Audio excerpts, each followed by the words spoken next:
ملګري ملتونه یو ځل بیا د نجونو ښوونځي دي په بشپړه توګه پرانیستل شي.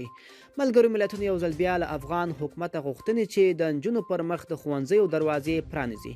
په افغانستان کې د ملګرو ملتونو د مرستندویه دفتر مشرې دیبور لاینز په وروستیو ورځو کې له ګڼو افغان چارواکو سره کتلي او د نړیوالې ټولنې اندېښنې ورسره شریکې کړي دي.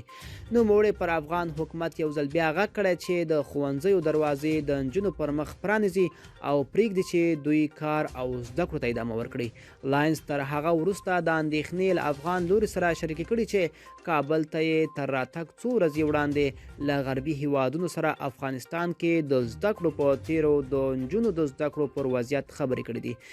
یادو هیوادونو ټینګار کړی و چې باید ښوونځي پرانیستل شي او دا یې هم ویلي و چې له دې وروسته یې له افغانستان سره هر ډول مرستې د نوي حکومت په چلند پورې تړلې دي. ملګرو دا به زموږ چمتو شوی ویډیو د لا ښکلې ویډیوګانو لپاره موږ سره پاتې شئ او تر بلې ویډیو ښه وخت ولرئ.